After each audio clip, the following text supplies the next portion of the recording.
Hello guys, आज के इस वीडियो में हम आईपीसी के सेक्शन फर्स्ट या धारा 1 को देखेंगे और साथ ही इसकी प्रीम्बल या उद्देशिका क्या कहती है वो जानेंगे।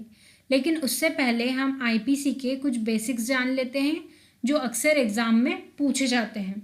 तो सबसे पहले हम देख लेते हैं कि आईपीसी का ड्राफ्ट किसने तैयार किया था। आईपीसी का ड्राफ्ट तैयार किया था पहले विधि आयोग ने, जिसके अध्यक्ष थे Lord Macaulay. First law commission जिसके प्रेसिडेंट कौन थे? लॉर्ड मेकाले थे।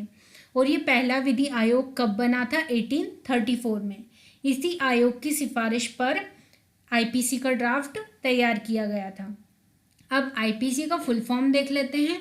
तो आई का फुल फॉर्म हो गया इंडियन या भारतीय, पी का फुल फॉर्म हो गया पिनल या दंड, जिसे पनिशमेंट या सजा कहा जाता है।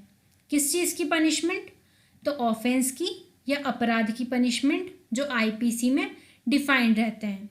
और सी का फुल फॉर्म हो गया कोड, जिसे हिंदी में संहिता कहा जाता है।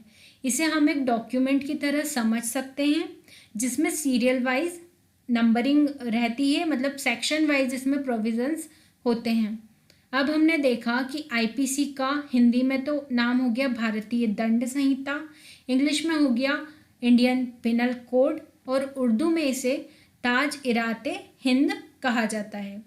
इसके बाद में जब हम आईपीसी का डायरेक्ट लेते हैं या किसी भी अदर सब्जेक्ट का डायरेक्ट लेते हैं तो चैप्टर के फर्स्ट के ऊपर ही हमको एक्ट नंबर देखने को मिल जाता है।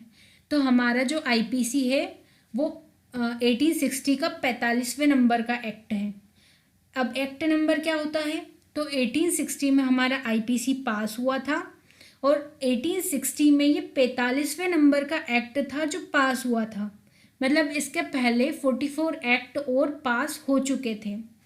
इसके बाद में हम देख लेते हैं इसकी इनेक्टेड डेट या पारित या अधिनियमित तिथि।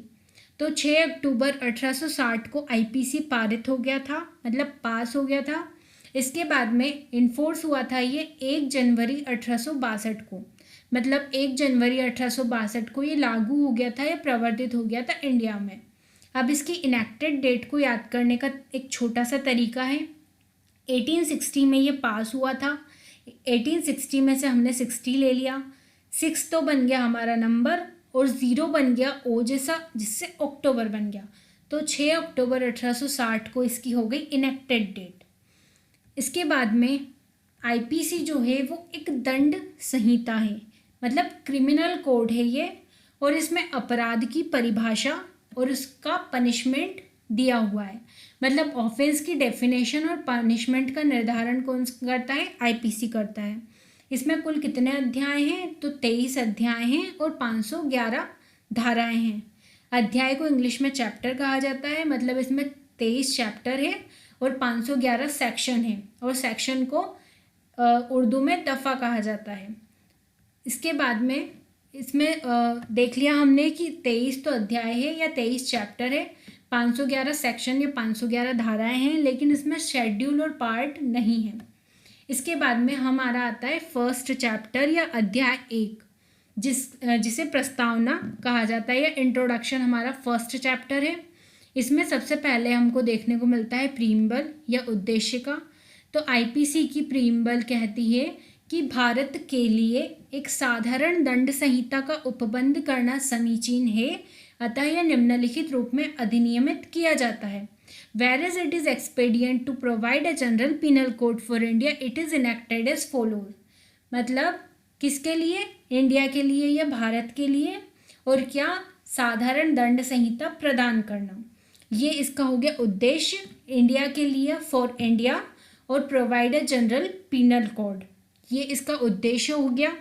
इसके बाद में हम देख लेते हैं सेक्शन फर्स्ट या धारा 1 को। धारा 1 कहती है संहिता का नाम और उसके प्रवर्तन का विस्तार, title and extent of operation of the code. इस संहिता का, इस कोड का नाम क्या होगा और इसका एक्सटेंशन, इसका प्रवर्तन कहाँ पर होगा, ये हमारी सेक्शन फर्स्ट बताती है।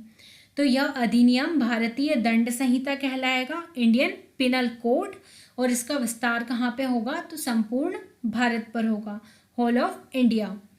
हमको कौन कौन सी बातें इसमें देखने को मिल गई? एक तो इसका नाम भारतीय दंड संहिता, और इसका विस्तार कहाँ पे है, तो पूरे भारत पर या पूरे इंडिया पर। इसके बाद में हम सेक्शन 2 देखेंगे नेक्स्ट वीडियो में। और इसमें एक चीज़ हो रही है कि सेक्शन 1 में पहले जम्मू कश्मीर के सिवा वर्ड था, जिसे जम्मू कश्मीर पुनर्गठन अधिनियम के द्वारा रिपील कर दिया गया, हटा दिया गया। आई होप आपको ये वीडियो पसंद आया होगा। वीडियो पसंद आए तो इसे लाइक कीजिए। ऐसे ही और वीडियोस के लिए चैनल को सब्सक्राइब कीजिए। मिलते हैं अगले वीडियो में, तब तक के लिए जय हिंद।